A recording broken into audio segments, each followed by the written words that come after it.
I want to take this moment to get my frustrations out about Kevin Holland.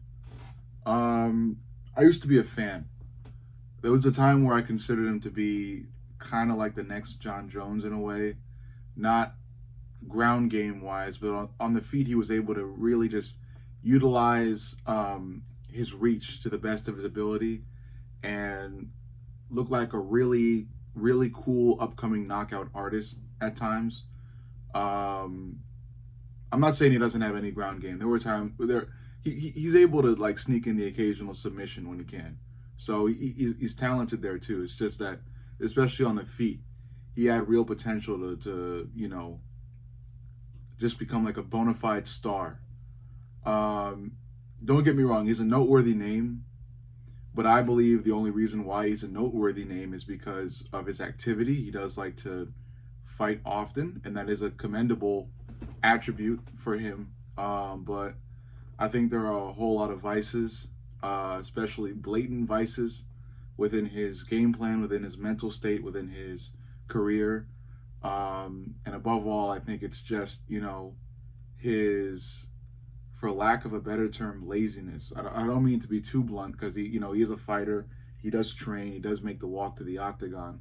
But I can't help but, you know, feel this overwhelmingly lazy vibe from him. Not just by what he said for his upcoming fight, but for previous fights. There's this mental state, that this unambitious, whatever mental state, and it's not fun to watch. It's not fun to hear about, and it's quite frankly upsetting as a fan, especially as a former fan of him, to see this. I think it's really just a PFL mentality. It's a karate combat mentality. No shade to those two organizations because they have great fighters and they put on great shows. But what I'm saying is that, the mentality that Kevin Holland currently has is not UFC worthy. I don't think it needs to be in the UFC. I think when a fighter starts talking like the way he's talking, I think it's time for him to see a different organization. Perhaps a lesser organization in terms of fan base and revenue, because there are other hungry fighters that I believe do deserve a spot. Patricio Pitbull, the guy that just got released by the PFL, or released from the PFL. I think the UFC should, maybe consider cutting Kevin Holland and signing him, because the UFC just can't sign everybody. People have to get paid. There's money. There's a economic system, and that requires really careful consideration of who the UFC signs next. So I think a great opening for Patricio Pitbull would be the closing of the contract with Kevin Holland. And look, again, this is just from what I'm seeing, okay? I know I have seemingly developed from a Kevin Holland fan to a Kevin Holland hater, and I will accept that title. I would consider myself a Kevin Holland hater, but it's just because of how fucking lazy he is, man. I mean, look at what he said. Look, it like the coaches developed the game plan for me, but it just depends on whether or not I implement it, and hopefully I'm in a listening mood. Hopefully I'm in a listening mood. What? Why pay coaches? Just say fuck it. Go into every fight, training in your garage. And I'm not shitting on people training in their garage. That's great. I train in my fucking garage. But at this point, don't pay a coach if you're not gonna listen to the game plan. Don't pay a coach. Don't pay for camp. Don't pay for people to be around you, for people to corner you. Go out there and be a one-man fucking band. Because that's been his mentality for a while now. It's just fuck it, I don't care about a title. I don't care about wins. I'm just going to float around the UFC, accept any fight,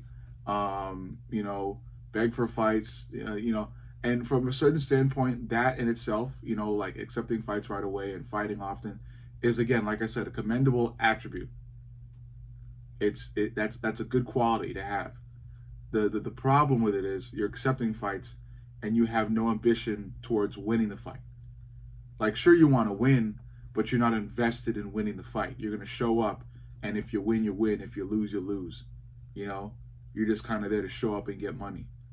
And furthermore, showing up and getting money, like fighting just for the money, isn't wrong either. Armin Sakarian, he's fighting for money.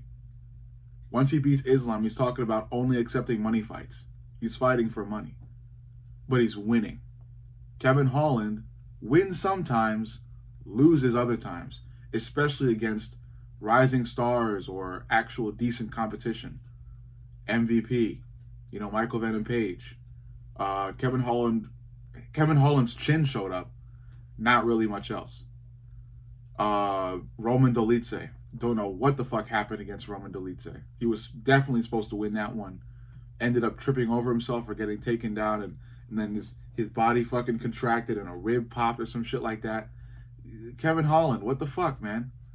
He's a lazy guy. He's a lazy motherfucker, and it's upsetting to see.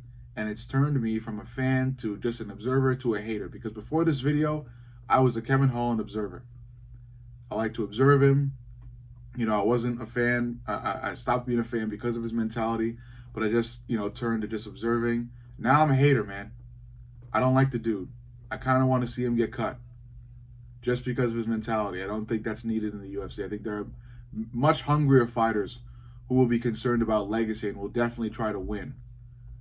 Because, again, bottom line, it doesn't really matter what you're fucking concerned. It doesn't matter what drives you as a fighter. You can be driven by legacy, by money, by family, whatever the fuck, as long as you're winning and you're trying to win. Because both fighters coming to a fight that are trying to win, 10-1 are going to end up creating an entertaining fight because they both desire to win so much. Prime example, Zellhuber versus Ribovics at UFC Noche, and I will go to that example again and again because that fight was the prime example of a fight, of what a fight should be. Two fighters hungry for the win, going at it.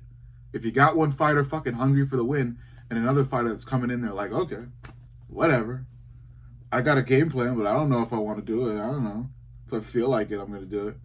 That's not gonna. It's not going to make a good fight. It just won't. There's of course the small chance that it will, but again, it's a very fucking small chance.